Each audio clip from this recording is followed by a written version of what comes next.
Bonjour mes chers frères et sœurs internautes. Voilà, nous venons de sortir du face-à-face. Je suis encore à la station de la télévision. On vient de finir avec le face-à-face que nous allons vous mettre tout à l'heure. En tout cas, vous allez vous régaler. Et ma prière est que Dieu bénisse chacun d'entre vous et que son esprit vous assiste et permet aussi de contribuer à votre connaissance au sujet de cette affaire si sérieuse. Merci, que le Seigneur vous bénisse. Alors, bonnes conditions de visionnage. Voilà, bienvenue au face-à-face du studio 210 sur la télévision nationale congolaise. Mais ne vous inquiétez pas, et si vous n'êtes pas encore branché sur nos réseaux sociaux, si vous n'êtes pas encore connecté, connectez-vous sur Facebook, connectez-vous sur YouTube Studio 210 pour voir la suite du face-à-face. Suite du face-à-face entre Diefrim Sungama, le Rosicrucien, et Renaud Boris Mbota, le serviteur d'Elohim. Dimanche dernier, avec eux, nous avons amorcé le thème angélologie, démonologie et exorcisme. Nous sommes basés, nous sommes appuyés, nous sommes appesantis beaucoup plus sur l'angélologie. Donc, nous allons parler des anges, leur mission, leur nature. Et cette fois-ci, nous allons aborder la question côté démon, la démonologie. Donc, nous avons pris quelques 4 ou 8 minutes dimanche dernier pour amorcer, donc, mettre le deuxième pas donc, dans la démonologie. Et bonjour à vous. Bonjour, M. Diefrim Sungama. Bonjour, Dr Renaud Boris Mbota. Alors, on va reprendre comme au début. Donc, lorsqu'on parle des démons, lorsqu'on parle de Satan, lorsqu'on parle du diable, lorsqu'on parle de Shaitan, lorsqu'on parle de Lucifer, lorsqu'on parle des esprits Lucifer, est-ce que ce sont les mêmes personnes? Les démons, les principautés, il y a tout un vocabulaire autour de ça. Comment le peuple devait comprendre ces concepts-là?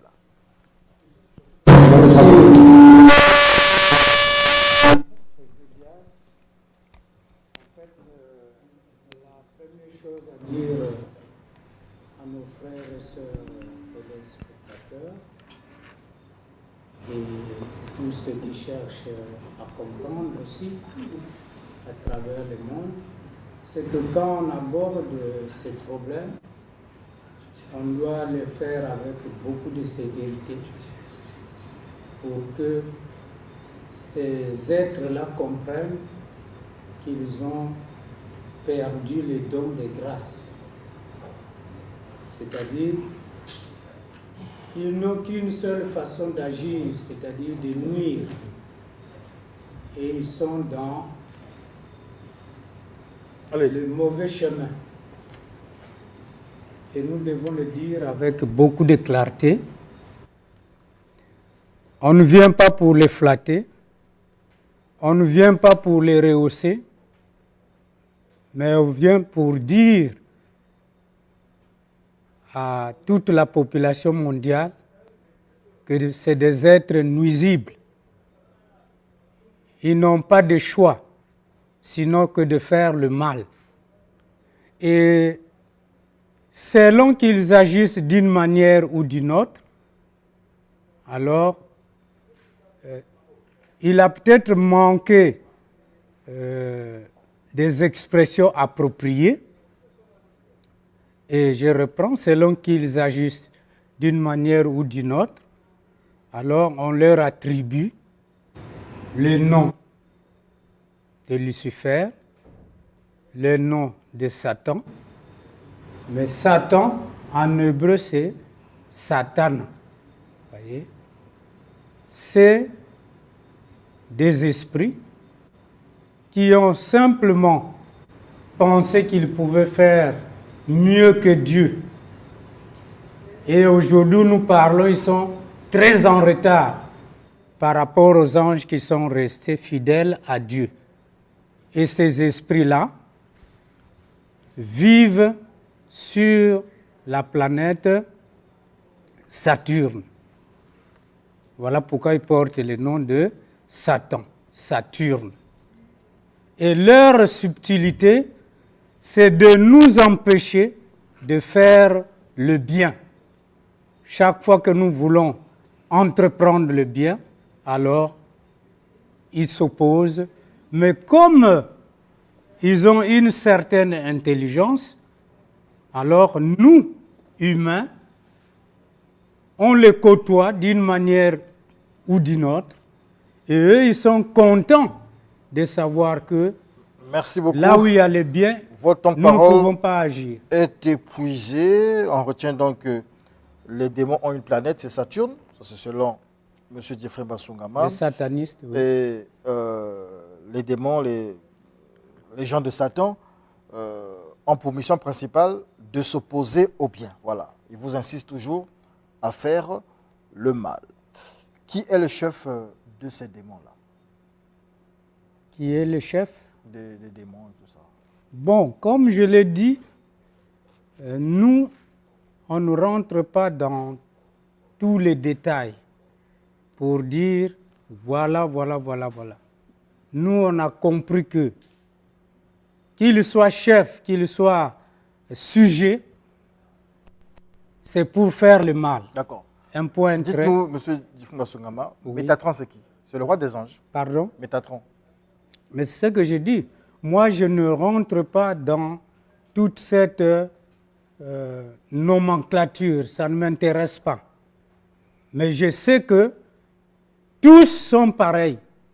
Et c'est leur subtilité qu'il faut condamner. Saturne est une planète. Nous sommes là aussi pour chercher à comprendre. Saturne est une planète, c'est ça? Oui. Alors, elle est dirigée par quelqu'un, il y a un chef là-bas, Saturne? Mais c'est dans le système solaire. C'est le Soleil qui gouverne toutes ces planètes de manière générale. Docteur Renaud Bosbotas, votre temps de parole, c'est la même question. Les démons, les principautés, Satan, tout ce monde-là, qu'est-ce qu'on devrait en savoir? Qu'est-ce que c'est? Est-ce que c'est la même personne? Bien, je crois que ça, c'est une très bonne question. Vous savez, d'abord, lorsqu'on parle de la notion du diable, le diable, Satan, jusqu'à ce qu'il devienne celui qu'on appelle Lucifer, donc c'est une attribution d'abord arbitraire, c'est d'abord une très longue histoire. C'est une très longue histoire. S'il faut parler de l'origine de Satan, on verra le lieu de naissance de Satan. Où est-ce que Satan est né? Quand est-ce qu'il est né? Parce que Satan, c'est un concept attribué à l'incarnation du mal. Et lorsque le peuple juif est rentré en contact, parce que si, pour ceux qui ne le savent pas, avant que les Juifs puissent aller en déportation babylonienne, ils n'avaient pas dans leur théologie la notion de Satan comme étant un être malfaisant, incarnant le mal. Ça n'existait pas dans leur théologie. Donc vous pouvez prendre de la Genèse jusqu'à Malachie. Cet être-là n'existait pas dans ce sens-là, comme étant l'adversaire de Dieu, ainsi de suite. Mais plutôt, il y avait le concept de Satan comme étant l'opposé, l'adversaire, et ce n'était pas attribué à un être spécifique. Alors maintenant, lorsque nous arrivons ici, on comprend que le diable qui est présenté comme étant l'incarnation de l'esprit du mal, soit le tentateur ou celui qui s'oppose ou qui détruit, tantôt il est appelé Satan, tantôt d'autres l'appellent Lucifer, d'autres l'appellent Belzéboul, mais nombreux ne savent pas que le diable est une invention judéo-chrétienne apparue 2 siècles avant Yeshua HaMashiach. Donc c'est une invention judéo-chrétienne. Alors, dans l'Ancien Testament, déjà pour commencer, le diable est presque absent de la Bible hébraïque. On ne le voit pas dans la Bible hébraïque. Il apparaît juste 3 fois sous le nom commun de Satan, qui donne Satan, ce qui signifie en hébreu adversaire ou accusateur. En d'autres termes, lorsque quelqu'un s'opposait à vous et était votre adversaire ou vous accusait devant une instance supérieure, il devenait un Satan pour vous. En parlant de Caïn, on parle de fils du diable, je pense, dans la Genèse, non? Non, bon, Caïn, on dit qu'il était du malin, en d'autres termes, qu'il avait orienté sa vie selon l'inspiration maléfique. Alors, donc il n'était pas fils biologique du diable comme certains le chantent et le disent faussement. Alors, donc, on trouve dans le premier livre de Chroniques, premier livre de Chroniques, chapitre 26, le verset 1er, dans le livre de Job, dans le livre de Zacharie, on voit Satan apparaissant comme un membre de l'entourage de Dieu, et il se présente comme étant un ennemi de l'homme qui cherche à causer la perte de l'homme, mais tout en étant sous la directive de Dieu. Alors, d'où est venue la confusion selon laquelle la personne de Satan devient celui qu'on appelle le diable, et ensuite du diable, il devient Lucifer. Déjà, lorsqu'on prend la Septante qui est la première traduction grecque de l'Ancien Testament, lorsque les traducteurs ont commencé à traduire, là nous sommes quelques siècles, 4 siècles, 3-4 siècles avant Yeshua HaMashiach, lorsqu'ils ont commencé à traduire, ils arrivent à voir le mot traduit par Satan. Vous êtes à votre fin, c'est la fin de votre temps de parole. Je vous permets quand même de nous confirmer ce que M. Jeffrey Basungama venait de nous révéler, que Saturne, c'est la planète des démons. Non, Saturne n'est pas la planète des démons. Les démons n'ont pas une planète comme telle. C'est-à-dire? Ils n'ont pas une planète comme telle. Ce sont des puissances qui vivent dans les ténèbres. Et ce sont des puissances qui vivent dans... La Bible parle des esprits des airs. Et la Bible parle des ténèbres. Vous êtes déjà dans les ténèbres. Les ténèbres, c'est où? Bon, les ténèbres, c'est l'opposé de la lumière. C'est le contraste de la lumière. D'accord. C'est votre temps de parole, M. Jeffrey Bien, Basungama. mais comme je l'ai dit la dernière fois, le vide n'existe pas. Donc, les esprits Lucifer, quand ils ont désobéi au plan divin, on les a envoyés à la planète Mars. Et les autres, donc, ont été envoyés à la planète Saturne. Et les chercheurs éclairés, ils peuvent vérifier ce que je dis. Voilà. Et disons aussi que la Bible que nous lisons aujourd'hui, elle a été traduite, voyez, de l'hébreu en français, anglais et toutes les langues que nous connaissons. Mais Ed Chevry-Diaz, il faut aussi dire que les traducteurs n'ont pas eu pour mission d'écrire un livre facile à lire pour tout le monde. C'est pourquoi vous pouvez trouver dans cette Bible apparemment une idée qui peut contredire une autre. Mais en réalité, il n'y a pas de contradiction. Il n'y a pas aussi erreur de traduction. Il n'y a pas erreur de traduction dans la mesure où il était manifestement dit que vous ne devez pas écrire un livre facile à lire pour tout le monde. Il faut être préparé pour ne pas rester sur l'écorce. Il faut rentrer. C'est comme la Torah, la Bible juive. Donc si vous restez à l'extérieur de la Torah, vous allez faire de récitations. Beaucoup de pasteurs, de docteurs, comme des font les évangélistes pasteurs. Restent sur l'écorce en fait. Mais ils font des récitations. La Bible a dit, la Bible a dit. Oui, mais il y a la profondeur dans la Bible, dans la Torah, dans le Veda, et ainsi de suite. Même dans le livre des morts, la Bible égyptienne.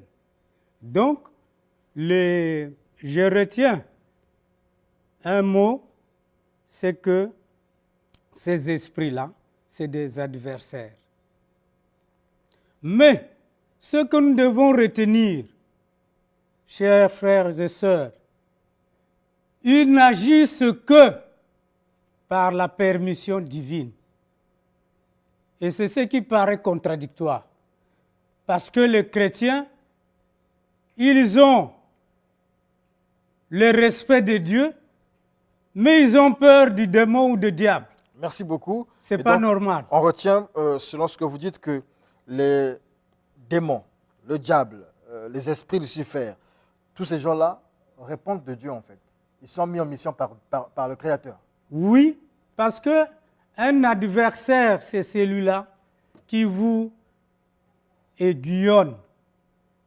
Et nous, comme on est des paresseux, on nous a donné des missions. Nous les avons abandonnées. Et Dieu, pour nous ramener vers lui, il choisit ces gens-là, juste pour nous faire tomber malades.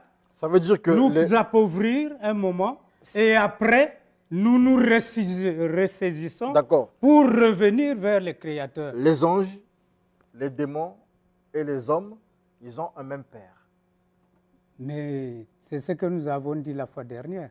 D'accord. C'est des étincelles divines qui, à un moment donné, ont simplement oublié leurs prérogatives. Docteur René Et c'est Boscota, ce qui nous vous arrive. partagez le même avis? Je ne suis pas du même avis. Je ne suis pas du même avis. Il y a déjà beaucoup de choses que j'ai notées ici qui ne cadrent pas. J'aimerais d'abord rebondir sur un point, le point très crucial pour dire que les démons n'agissent que par la permission divine, c'est absolument faux.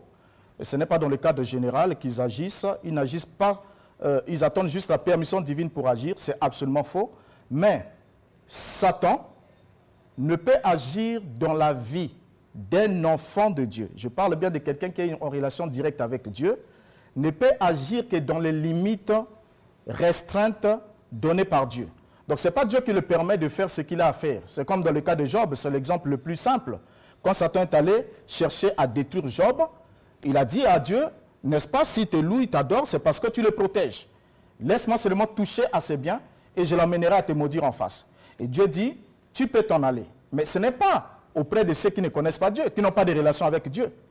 Mais c'est juste, Satan, pour ceux qui n'ont pas de relation avec Dieu, il n'a aucun mandat à recevoir parce que déjà, tous ceux qui naissent sur la terre, étant nés dans le péché, étant esclaves du péché, de façon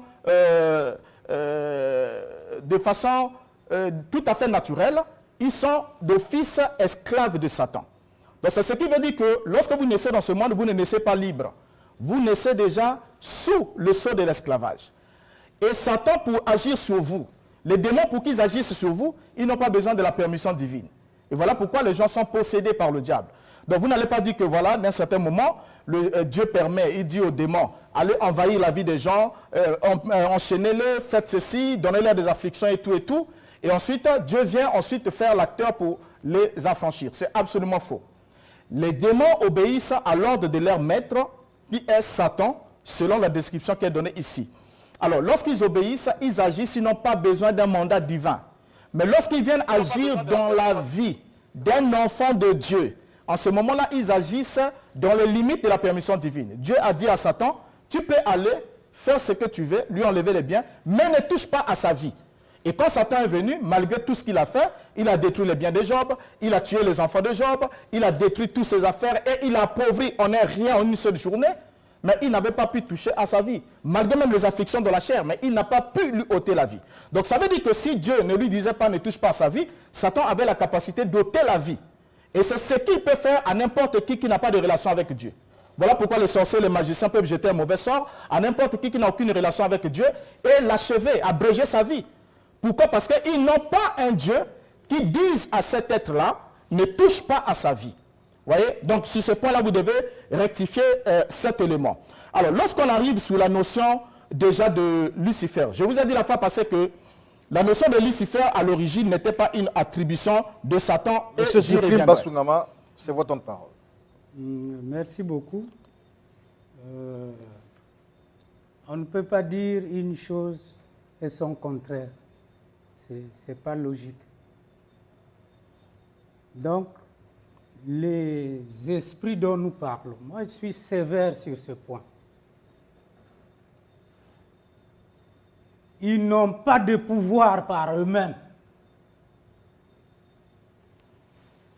Ils n'ont pas de pouvoir par eux-mêmes. Ils n'ont pas l'intelligence de créer.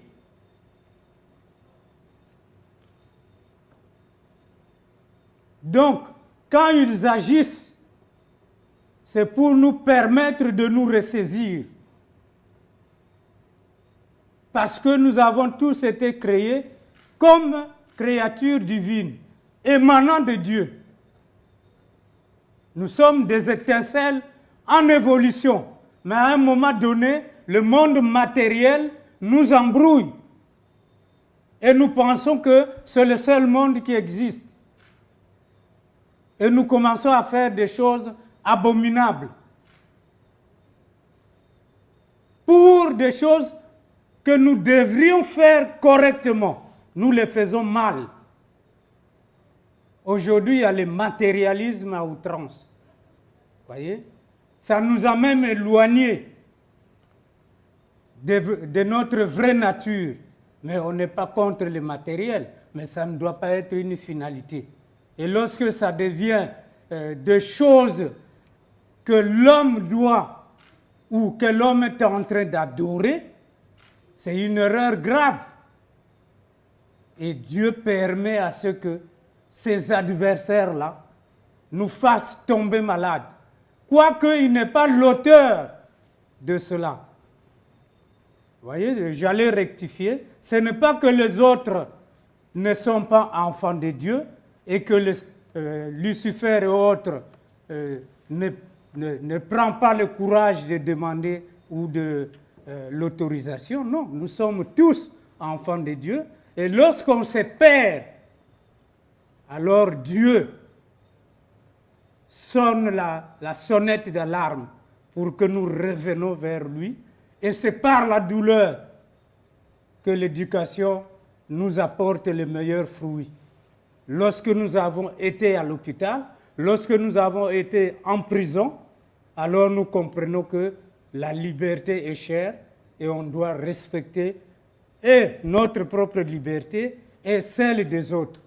Parce que en prison, on a été privé de liberté.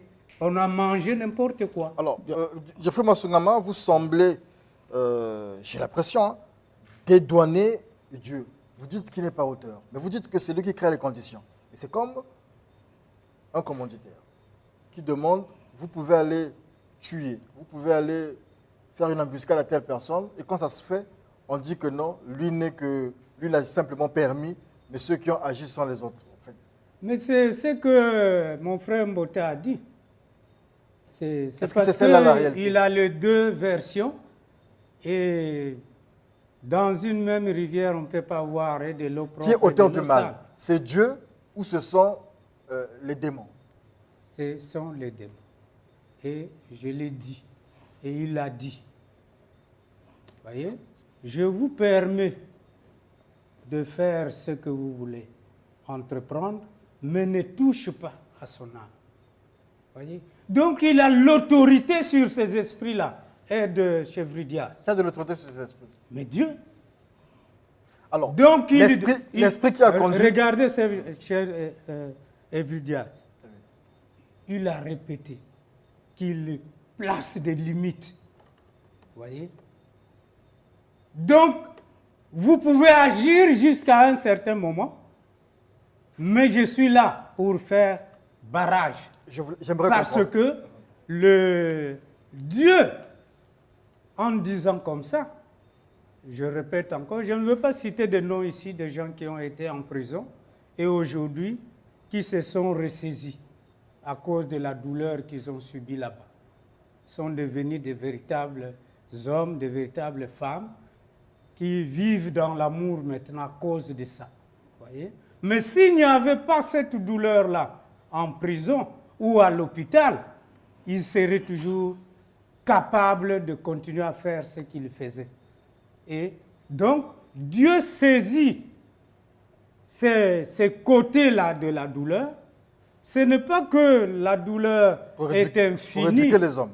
Pour éduquer les hommes. Pour nous faire revenir vers lui, parce que nous sommes des dieux en devenir. Alors, j'ai une question quand même, je veux Oui. comprendre.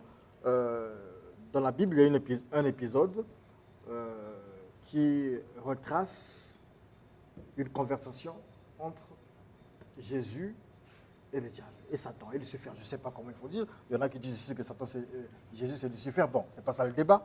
Donc, Lucifer ou le diable emmène Jésus quelque part, donc l'esprit l'emmène, c'est pas moi, sur la montagne, et il y a cette conversation où le diable, ou le malin, ou tout ce qu'on peut donner comme nom, lui dit, je te donne tout si tu m'adores.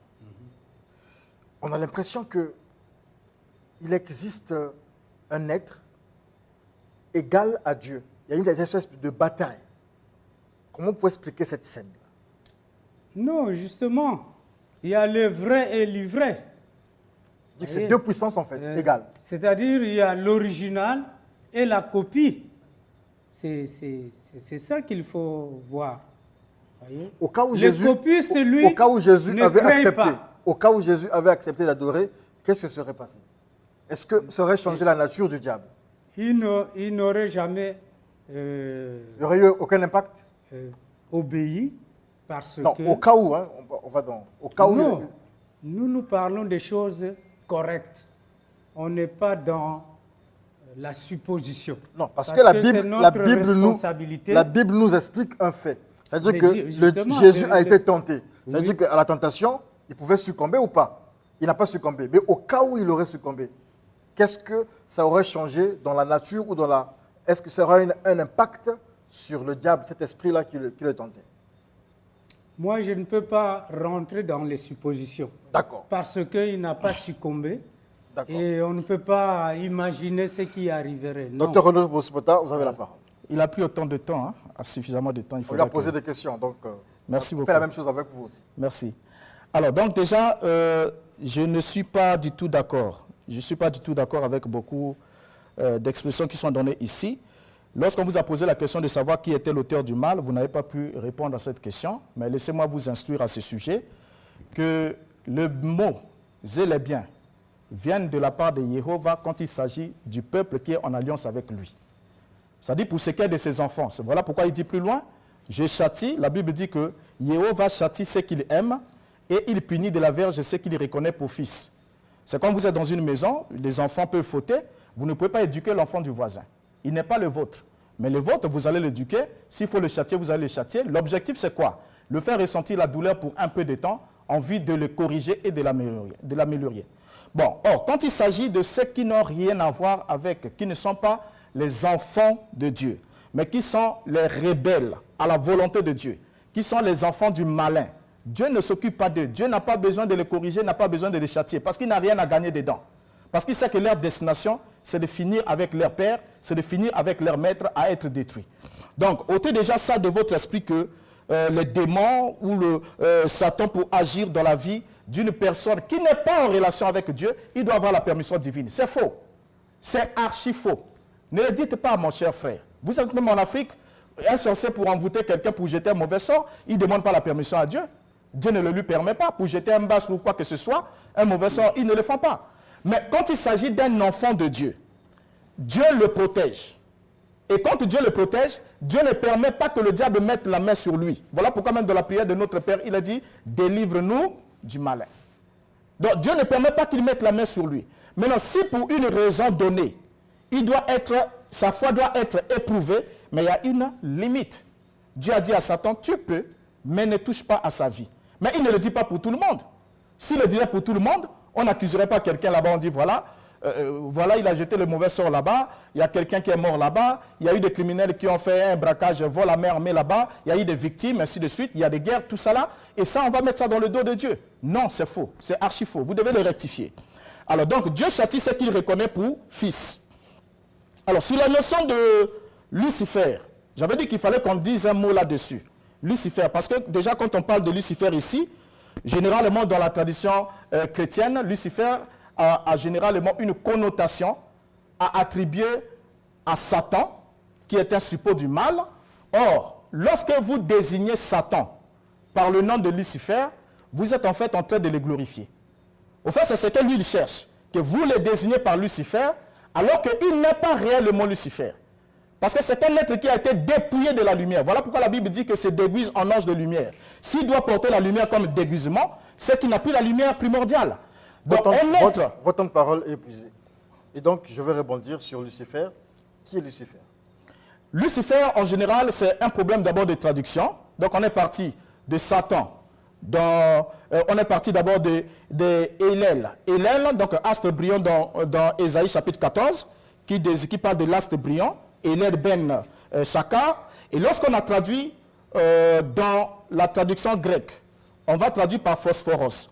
Et lorsqu'on traduit par Phosphoros, qui veut dire fils de l'aurore ou fils de la déesse aurore, et directement au IVe siècle, lorsque Vulgate va traduire alors le même texte ici, qui ne parlait pas bien sûr de Christ, ni de personnage dit de Satan, mais il va alors traduire cela par Lucifer ou Lucem Ferré. Donc en latin qui veut dire porteur de lumière, donc avec la même connotation. Mais voilà, lorsqu'il va traduire 1 Pierre, en parlant de 1 Pierre, parlant de Christ dans 2 Pierre chapitre 1, le verset 19, le rédacteur ici va désigner Christ. Donc l'attribution Lucifer parle alors de Christ dans le propos de Pierre. Disons que, quand on lit dans 1 Pierre, 2 Pierre chapitre 1, le verset 19, il a dit « Ainsi que nous tenons plus ferme la parole prophétique, vous faites bien de la garder comme une lampe qui brille dans un lieu obscur jusqu'à ce que le jour commence à poindre, que l'astre du matin, donc en latin c'est Lucifer dans le texte latin, ça veut dire que Jésus c'est Lucifer. Donc en réalité, dans le texte authentique, dans le texte latin, Lucifer c'est une désignation de Yeshua lui-même. Dans la réalité, maintenant aujourd'hui, nous pouvons appeler Jésus Lucifer. Bon, c'est parce que les gens ont déjà des têtes formatées qui ont été téléchargées en faux. Vous ne vous occupez pas des gens, vous nous dites la vérité. Jésus c'est Lucifer. Nous ne parlons pas le latin, nous parlons le français. Jésus c'est l'astre de lumière. Ici, non. Jésus c'est l'astre de lumière. Ici, Lucifer est la traduction de phosphoros grec, qui est la traduction de astre brillant. Puisque nous parlons une langue française. Si on parlait le latin, on pouvait le désigner par Lucifer. Voilà pourquoi dans l'église catholique romaine, ils ont des anciennes cantiques lorsqu'ils chantent en latin. Vous les entendez chanter, vénérer le mot Lucifer. Donc c'est une adoration. Nous sommes dans l'amalgame lorsque nous considérons que Lucifer, c'est le mal. C'est une attribution de Satan. Voilà. Oui, c'est une amalgame, c'est une grave erreur. Mais cela pour autant ne voudrait pas dire, je ne suis pas en train de dire ici, que lorsqu'il faudra invoquer Yeshua, on peut appeler Lucifer, parce que le seul nom qui a été donné, parmi lesquels les hommes doivent être sauvés, c'est le nom de Yeshua. Il y en a qui appellent Jésus Rabbi et tout ça. C'est la même chose, on peut dire Lucifer, viens me sauver. Non, on ne peut pas dire Lucifer, parce qu'il y a un seul nom qui a été donné. Parce que quand on dit Rabbi, Rabbi c'est vague, c'est un nom péjoratif. À l'église, Rabbi ne change pas, voilà. Bon, ils peuvent le chanter. Lucifer ne change pas, il est le même. Non, ils peuvent le chanter. Ils ne peuvent pas dire Lucifer, pourquoi? Parce que je vous ai dit que Lucifer, là nous sommes dans le latin. Lorsqu'on prend ce mot dans le latin, dans le texte latin, Vulgate latine, vous dites Yehoshua tous les jours ici. Vous dites Yehoshua, Yehoshua c'est pas français. On dit Rabbi, Rabbi c'est pas français, donc on peut se dire Lucifer sans problème. Yeshua c'est le nom donné. Votre 800 oui, pour votre non sans nom. Yeshua c'est le nom donné en hébreu. Vous voyez, nous sommes là dans la langue hébraïque, la langue originale. Le nom prononcé par l'ange, c'est Yeshua. Et si les Grecs n'ont pas pu le prononcer à cause de leur accent tonique, alors nous, dans notre langue, nous avons la capacité, le pouvoir de le prononcer. Maintenant, pour ceux qui ne peuvent pas le prononcer, c'est leur affaire. Maintenant, il y a d'autres qui ne veulent même pas entendre parler du nom de Yeshua parce que pour eux, le nom Jésus-Christ a un autre code à l'intérieur. Parce que ce nom peut être chargé négativement par certains et puis ils font des pratiques ésotériques avec et autres. Monsieur Jeffrey Masungama, c'est votre temps. Merci beaucoup, M. Vidias. Je reprécise que nous émanons tous de Dieu en tant qu'étincelle divine.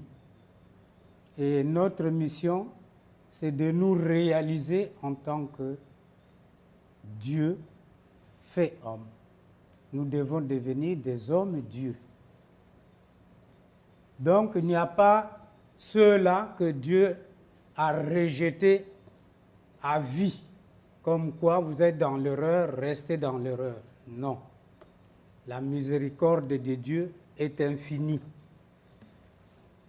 Et pour rappeler ceux-là qui se sont trompés de chemin à cause du monde matériel, alors il agit en donnant des limites. C'est par la douleur, je reprends encore, que nous prenons vraiment conscience. Nous sommes à un moment donné, nous devenons des enfants prodigues.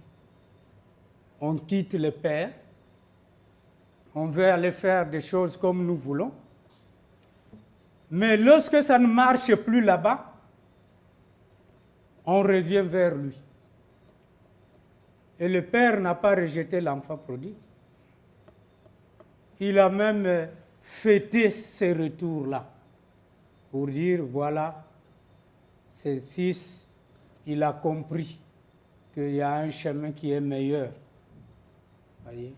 Ça fait même la jalousie aux enfants qui étaient restés, qui n'avaient pas entrepris. Voyez? Donc, pour dire que c'est dans leur mode d'action que ces noms-là sont attribués. Le Lucifer, eux, ils agissent toujours à mal comme les satanistes, mais eux, ils vont vous empêcher d'utiliser votre énergie en bien, d'utiliser votre argent en bien. Ce sont des actes de lumière, on nous a dit. Fausse lumière. C'est de fausses lumières. Ils nous ont appris comment on vit dans le monde matériel. Les inventions. Tout ce que nous voyons. Mais ils savent que l'homme deviendra amoureux du monde matériel et il va se perdre. Voilà leur objectif. Donc, ils donnent par la main droite et ils retirent par la main gauche. Et les satanistes, eux, ils nous empêchent justement de faire ce que nous voulons faire de bien. Il y a des cotisations pour construire telle bâtisse. On prend des raisons pour dire je n'ai pas l'argent, mais j'en ai quand même pour aller faire des choses inutiles. Merci beaucoup, M. Jeffrey Mbasungama. Docteur Renaud Maurice Mbota, peut-être un complément? Non, il n'y a pas un complément. Je ne peux pas faire des compléments. Je ne peux pas faire des compléments parce qu'il y a des choses qui se disent ici qui sont très graves. Hein, déjà, j'entends mon cher ami dire que, voilà, donc nous devons devenir des hommes Dieu. Vous savez que ça, c'est la tentation originelle même. Hein, quand le serpent est venu vers Ève, il lui a dit, vous serez comme des dieux. C'est cet enseignement-là qui a fait sortir le premier couple du jardin d'Éden. L'homme est créé homme. Dieu est Dieu. L'homme est matériel, Dieu est esprit. Totalement esprit. Alors, déjà, dans la notion même, je vais vous aider dans la notion, par exemple, du fils de l'enfant prodigue. Je ne sais pas qu'est-ce qu'il fait réellement ici, mais j'aimerais d'abord vous rappeler que l'enfant prodigue, c'est d'abord un enfant qui a été engendré par son père et qui a juste perdu sa position. Le fait de s'éloigner de son père, c'est une perte de position, mais jamais une perte de relation. Parce que même dans les pays étrangers, son père restait toujours son père. Même loin de son père, il gardait toujours le sang de son père coulant dans ses veines. Donc la vie de son père était en lui. Et c'est ce qui fait qu'il puisse y avoir un chemin de retour. Et c'est comme ça que au niveau des enfants de Dieu, un enfant de Dieu peut perdre la position pour un certain temps et gérer mal l'héritage qu'il reçoit de la part de son père, mais à un certain moment, les conditions vont devenir très difficiles autour de lui. Donc Dieu va rendre l'atmosphère ou encore l'environnement très insalubre, très désagréable pour lui, et ce qui va le pousser à rentrer en lui-même pour retourner vers Dieu. Mais ça n'a toujours pas de rapport avec ce que vous voulez soutenir ici, en ce qui concerne l'humanité tout entière, tous les êtres humains. Donc il y a d'autres qui ne sont pas sous le pouvoir de Dieu. Ils ne sont pas sous le pouvoir de Dieu. Et quand vous dites que Satan, les démons n'ont pas de pouvoir par eux-mêmes, c'est absolument faux. La Bible nous parle du pouvoir de leur chef, Satan, qui a la puissance. Et une puissance ils ont un chef. capable... Oui, ils ont un chef. C'est un royaume. Un royaume est organisé à un roi. Et ça, il le sait. C'est le royaume des ténèbres. Alors, donc déjà ici, dans la notion de Lucifer comme étant une attribution qu'on doit donner à Satan, vous devez le corriger. Vous savez, quand nous sommes enfants, Paul l'a dit, hein, lorsque j'étais enfant, je parlais comme un enfant, je raisonnais comme un enfant, mais quand je suis devenu grand, j'ai fait disparaître ce qui était de l'enfant. Vous savez que chez l'enfant, il y a certaines choses qu'on peut lui dire par rapport à son âge. Il pourra vous poser la question, par exemple, de savoir, on dit, papa, dites-moi comment est-ce qu'on fait un bébé. La réponse qu'il faut donner, par exemple, à un enfant de 3 ans, 4 ans, 5 ans, on lui dit, le bébé, c'est maman qui ira le chercher à l'hôpital. Et comme ça, s'il a besoin d'un petit frère, il dit, maman, va à l'hôpital chercher un bébé. On ne peut pas lui expliquer ce qui se passe de l'autre côté. Mais quand l'enfant devient grand, alors cette explication ne cadrera plus. Quand vous allez parler, vous allez dire, non, le bébé, vous allez expliquer à son petit frère, le bébé, c'est maman qui ira le chercher à l'hôpital, mais votre enfant qui a déjà 18 ans, il sourit. Il comprend que c'est la même réponse que vous lui avez donnée quand il avait le même âge. Donc ici, déjà, vous devez comprendre qu'à un certain niveau de connaissance, on attribuer Lucifer à Satan est une grosse erreur. Merci beaucoup. Merci beaucoup pour toute cette argumentation, tous ces arguments. J'aimerais savoir, je tire ça des propos de Jeffrey Mbasungama, mais la question, je vous la pose à vous deux. Est-ce que Satan, ou dans votre jargon, les esprits Lucifer, est-ce que le diable, est-ce que les démons peuvent changer de nature? Vous parlez tout à l'heure de l'enfant prodigue. Est-ce qu'ils peuvent changer de nature? Oui. D'accord. Ils peuvent se repentir. D'ailleurs, ils l'ont déjà entamé. Je rappelle que le Christ est allé dans ces mondes de ténèbres, Au séjour de mort. oui, pour dire, vous aussi, vous deviendrez. Voilà. D'accord. Vous pouvez. Docteur Renaud Boris Mbota.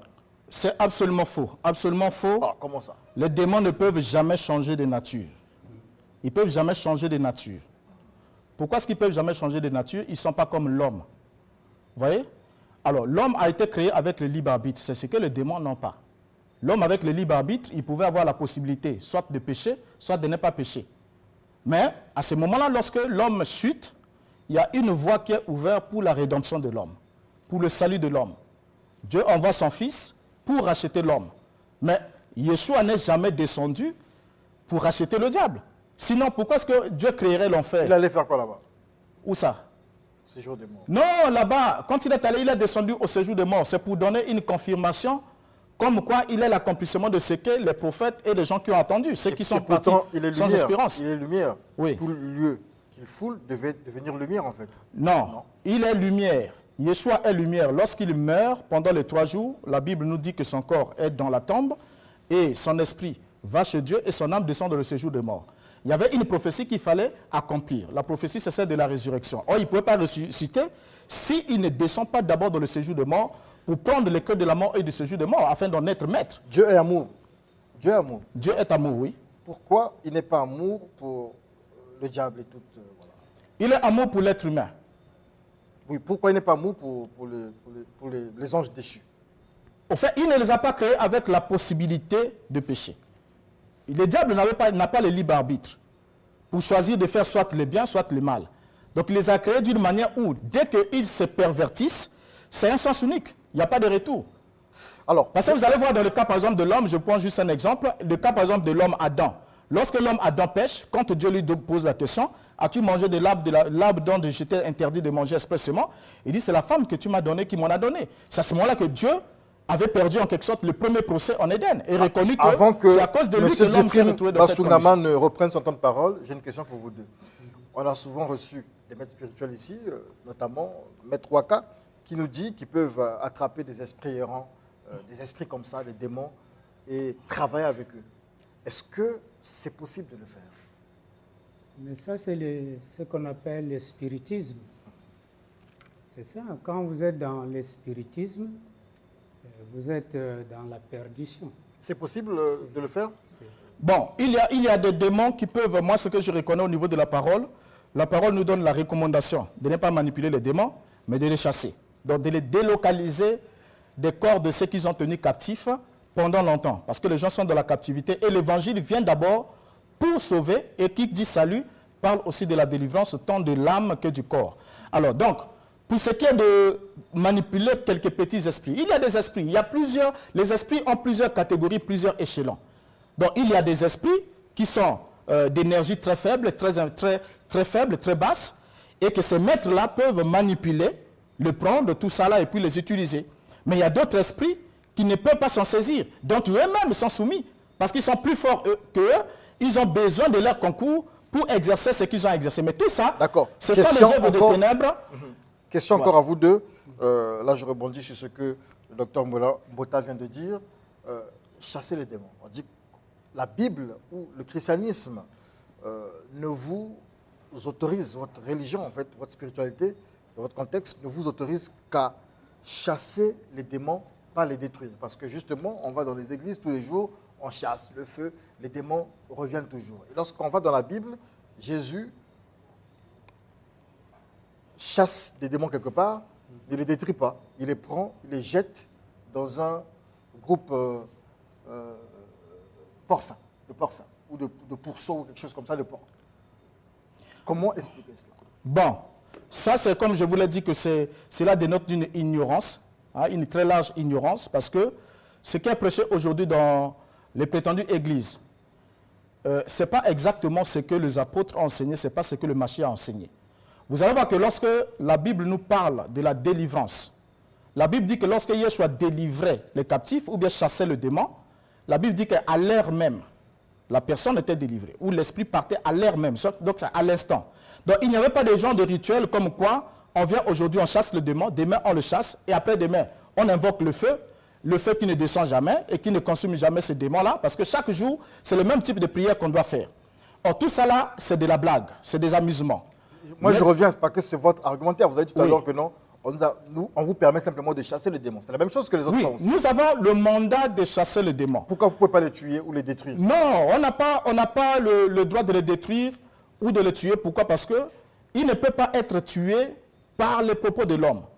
L'homme agit, ils ont reçu l'autorité. Le Yeshua dit, je vous donne le pouvoir de chasser les démons. Il n'a pas dit, je vous donne le pouvoir de les tuer ou de les détruire. Donc déjà, lorsque quelqu'un dit, je tue les démons, c'est qu'il est juste en train de vous amuser, de vous vendre des illusions. Parce que nous, on ne comprend pas. Parce que le seul pouvoir, Satan, on dit que l'enfer, c'est là où est Satan et les diables. Bon, quand vous chassez les démons, vous mettez le feu. Mais ça ne fait que le gnomi sur les démons. Chevry Diaz, le démon n'est pas ignorant. Satan n'est pas ignorant. Satan sait si vous avez reçu le droit de le chasser ou si vous n'avez pas reçu le droit de le faire. Et si vous n'avez pas reçu le droit de le tuer, il ne va pas mourir. D'abord, vous allez le tuer avec quoi? Parce que lorsqu'on le Les démons chasse... ne meurent jamais. J'ai pris l'exemple de Jésus. Voilà, je vous prends un exemple, je vous dis ça. Il a Voilà. chassé les démons quelque part, mais il les a... Oui, il les a délocalisés. Donc, les détruire. Il y impossible pour a l'homme. un temps pour leur destruction. Voilà pourquoi ils ont dit à Yeshua, ils ont dit, es-tu venu nous détruire avant le temps? D'accord. Parce que ce n'était pas Même encore le question temps pour leur à destruction. Donc, M. ce n'est pas Difo Bassongama. aux hommes comme ça de dire, voilà, nous détruisons les démons. Et jusqu'aujourd'hui, les démons sont là, Les ils ne démons, finissent pas. on peut les détruire ou on ne devrait que les chasser? Mais je ne peux pas rentrer en contradiction avec moi-même. C'est des esprits.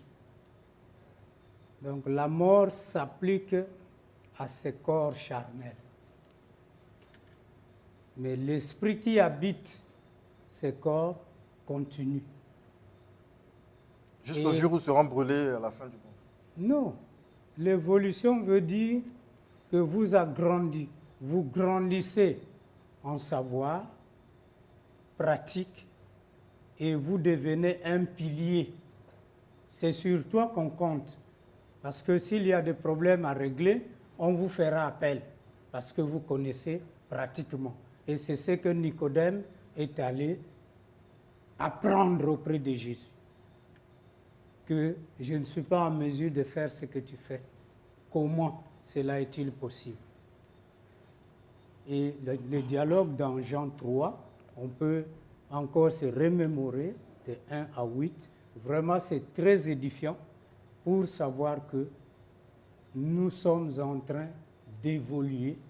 Et la promesse même est là. Vous ferez des choses plus grandes encore que ce que je fais. D'accord. Peut-être que Donc, je n'ai pas pu vous saisir. Je n'ai pas pu saisir votre réponse, mais je veux aussi, moi, me reprendre en vous posant la question. Oui. Est-ce que les démons, les esprits lucifères, tous ces esprits-là, ils ont une fin? Ça veut dire quoi? Le docteur Mbota, tout à l'heure, nous leur avons posé la question de savoir pourquoi dans le christianisme, on ne fait que chasser. On ne détruit pas définitivement les démons. Il dit qu'il y a un temps prévu pour la destruction des démons. Est-ce que les démons seront détruits finalement? Non. Je l'ai dit d'une autre manière. D'accord. C'est-à-dire, à un moment donné, les responsables, tous les noms qu'on peut leur donner, ils sont en train de travailler avec leurs frères inférieurs pour qu'ils quittent cette façon de faire, parce que ça ne mène nulle part. Le Christ est en train de travailler. Et parmi ces meneurs-là, il y a ceux qui ont compris que Christ, c'est l'Esprit solaire. Et ils doivent l'obéir. Ils ont compris ça. Voilà pourquoi je vous parle, Ed Chevry Diaz, avec beaucoup d'autorité sur ces questions. On n'est pas là pour les ascensionner. Ce n'est pas ça. Ils vont revenir vers le Créateur. Ils vont revenir. Et c'est ça. Mais nous, notre défaut, c'est que pour apprécier le bien, il faut d'abord être dans le mal. Il y a des frères et sœurs qui ont quitté leur mari ou leur femme, mais c'est lorsque la femme n'est plus dans la maison que que l'homme comprend que c'était la meilleure femme. Mais elle est déjà partie. Voyez? Pourquoi vous n'avez pas fait un effort pour créer l'harmonie afin de bénéficier des biens de cette femme-là ou de cet homme-là? Maintenant que vous êtes dehors, vous regrettez le monsieur, mais c'est trop tard, il est dans le mains d'une autre personne. Merci beaucoup, M. Djifrim Basungama. Vous avez suivi, pris note certainement, de tout ce qui a été dit par le docteur Renaud Boris Bota en ce qui concerne les démons et tout ce qui est lié. Je vous donne 3 minutes pour votre dernier temps de parole pour ce face-à-face, puisqu'on aura dans le troisième épisode après. Bien, mais si je peux simplement résumer mon propos, qui n'est pas contradictoire.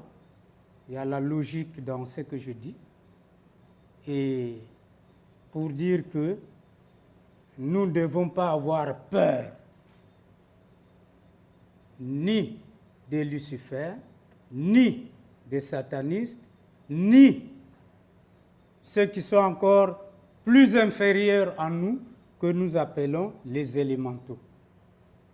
Que ce soit de l'eau, que ce soit de l'air, que ce soit de n'importe quoi, de nos poubelles qui produisent cela, de notre mauvaise pensée, de mauvais désirs, nous devons devenir des esprits créateurs.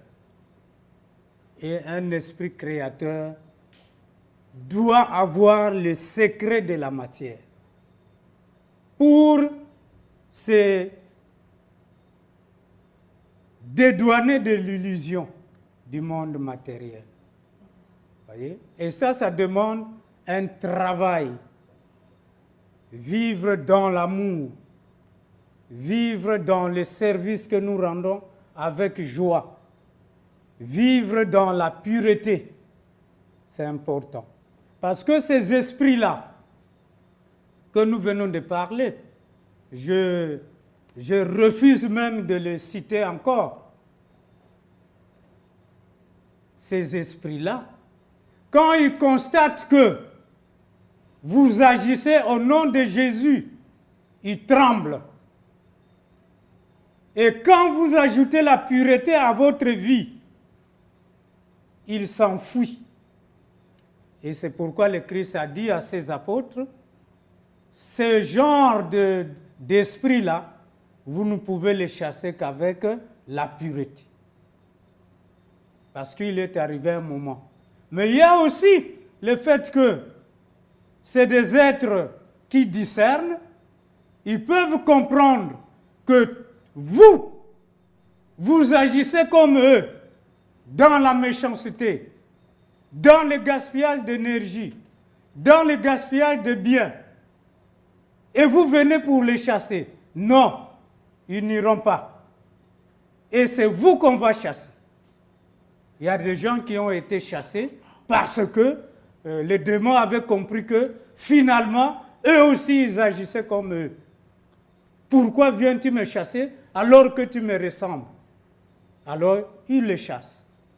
Donc, c'est ça le problème. Pour faire un exorcisme, pour faire une prière d'autorité, il faut vraiment être dans le bien, Renaud Boris dans la Bota, pureté. vous avez suivi religieusement, j'imagine, le rosicrucien Djifrim Basungama, avec ses théories, son argumentation sur les démons. On vous donne le temps de parole, votre dernier temps de parole sur cette question des démons. Qu'avez-vous à dire? Vous avez 3 minutes. Bien, je crois que ce que je peux dire aux téléspectateurs, c'est que les démons sont réels. Ça, c'est d'abord la première des choses. Les démons sont réels et ce sont des êtres qui peuvent affecter la vie de l'homme. Et ça peut être depuis l'enfance, ou depuis un certain âge, ou depuis un certain moment. Parce que pour qu'ils entrent dans la vie d'une personne et commencent à oppresser la personne, les démons entrent par une porte. Et les portes peuvent avoir plusieurs façons d'être ouvertes, parce que d'autres peuvent être ouvertes par par exemple un acte de viol, une femme par exemple qui a subi un acte de viol, ça lui cause un traumatisme et tout, et ensuite il peut être revêtu d'un démon qui peut l'entraîner alors même de la prostitution ou dans certaines choses. Et d'autres peuvent être ouvertes par exemple par la pornographie, le fait de regarder des films obscènes et des choses sales, ça peut ouvrir des portes aux esprits impurs. Alors lorsque les portes sont ouvertes, quand ces esprits-là viennent, ce sont des démons, c'est des esprits impurs, ces esprits viennent dans votre vie parce qu'il y a une impurité qui a été posée comme acte. Et lorsqu'ils viennent, ils élisent domicile en vous. Ils peuvent aussi appeler d'autres voisins, d'autres amis, d'autres collègues et ils vont occuper votre vie. Et quand ils occupent votre vie, quel que soit le secteur dans lequel ils vont se situer, ils vont alors vous rendre la vie difficile. Vous pouvez avoir la vie facile, bien nantie, avoir de l'argent, bien habillé, des véhicules et réussir socialement. Mais au niveau de votre intellect ou dans votre esprit, vous vous rendez compte qu'il y a un vide, il y a des envies suicidaires, il y a beaucoup de choses bizarres qui se passent avec vous-même. En ce moment-là, vous comprenez que vous avez besoin d'être délivré d'un hôte étranger que vous avez logé chez vous en ouvrant vous-même la porte. Alors, comme l'esprit entre par une porte, l'esprit sort juste par une autre, la même porte aussi, et la porte par laquelle l'esprit sort, c'est la porte de la miséricorde divine. Donc, il faudra qu'il y ait la délivrance. Or, quand vous avez contracté le démon par le péché, le démon ne peut sortir que par la repentance. Voilà pourquoi la Bible dit dans Proverbe 28, verset 13, « Celui qui cache ses transgressions ne prospère point, mais celui qui les avoue et les délaisse obtient miséricorde. » Et dans 1 Jean chapitre 1, le verset 9, il est dit, « Si nous confessons nos péchés, il est fidèle et juste pour nous les pardonner et pour nous purifier de toute iniquité. » Donc du coup, lorsque vous confessez le péché, vous confessez la faute et vous prenez la décision de renoncer, par exemple au vol, je renonce au vol, je renonce à l'adultère, je renonce à la pornographie, je renonce à ces choses-là. Et à ce moment-là, pour suivre les directives divines, à ce moment-là, Dieu vous pardonne et Dieu vous purifie de toute iniquité. Une fois que vous êtes un être purifié de toute iniquité, alors le sort qui permettait aux démons d'investir votre vie ou cette porte qui leur donnait accès à votre vie est alors fermée. En ce moment-là, vous ne pouvez plus être sous leur pouvoir. Vous allez vivre une vie en pleine liberté et totalement différente de celle que vous avez toujours subie jusqu'à ce moment-là. Donc, comprenez la réalité de faire c'est celle-là. Maintenant, pour ce qui est de chasser le démon, ce n'est pas tout le monde qui reçoit mandat pour le faire, mais tout croyant en Christ, véritablement croyant, puisque dans Marc 16, il a dit, « Voici le miracle qui accompagnera ceux qui auront cru. En mon nom, ils chasseront les démons. » Yeshua place le fait de chasser les démons comme étant le premier miracle qui doit accomplir Docteur le Renaud croyant. Boris Bota, sur la fin de votre parole, c'est la fin de cette deuxième partie du face-à-face, angélologie, démonologie et exorcisme. La dernière partie, ça sera justement l'exorcisme. Et Djefumba Sungama, on chasse les démons au nom de Jésus-Christ exclusivement. Oui, parce qu'il est le seul qui a démontré qu'il pouvait donner sa vie pour délivrer ceux qui sont en difficulté. On ne peut pas utiliser le nom d'un ange.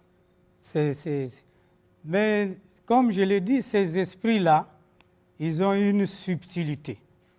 D'accord. Et qui est en mesure de pratiquer l'exorcisme? Mais c'est lui qui remplit les conditions. C'est-à-dire? L'amour du prochain, le service qu'on rend avec joie, sans regret, sans compensation, et la pureté de la pensée, des désirs, des actions. Voilà pourquoi dans les écoles réellement spirituelles, on travaille ces qualités-là. D'accord. Un intellect équilibré, un cœur sensible, un corps sain. Docteur Renaud Boris Bota, qui est en mesure, qui doit pratiquer l'exorcisme? Est-ce qu'un Rosicrucien peut pratiquer l'exorcisme au nom de Jésus-Christ? Bon, il peut pratiquer l'exorcisme au nom, comme il le dit, de Jésus-Christ. Il peut le faire, mais seulement, ce n'est pas une marque d'approbation divine. C'est-à-dire, il y aura résultat ou pas? Il peut y avoir des résultats si quelques conditions sont réunies. La condition principale dans l'exorcisme, c'est d'abord la foi. Il faut d'abord que celui qui prie ou qui chasse le démon, d'abord, soit mandaté pour le faire, et secondo, il puisse croire que ce qu'il ordonne va se réaliser et va se faire exactement comme tel. Maintenant, s'il le fait, ça c'est une chose, Dieu peut permettre que le démon soit chassé, mais c'est d'abord la relation de la personne avec Dieu en ce qui concerne son salut. Voilà pourquoi Yeshua dit, ce ne sont pas ceux qui me disent Seigneur, Seigneur qui entreront tous, mais c'est celui-là seul qui fait la volonté de mon Père qui est dans le ciel. Plusieurs venant ce jour-là diront, Seigneur, Seigneur, n'avons-nous pas chassé les démons en ton nom? Il faut avoir foi en qui? Il faut avoir foi en Dieu, Elohim. Il faut avoir foi Le Seigneur, en lui. c'est qui? Le Seigneur souverain du ciel et de la terre, c'est Elohim, le Père de Yeshua. C'est pas Yeshua? Non, non, non, non. D'accord. Yeshua est le Fils de Dieu. Merci beaucoup, M. Jeffrey Basungama. Merci, Dr. Renaud Boris Mota. Vous pouvez vous saluer. Nous nous retrouvons dimanche prochain pour la suite. Donc, nous allons parler exclusivement de l'exorcisme après avoir compris ce qu'il en est, des démons et des anges. Nous allons pouvoir parler de l'exorcisme. Je crois que c'est bien cela. Merci. La chronologie, elle est bonne? C'est bon. Merci beaucoup. Donc, on vous souhaite un très bon dimanche.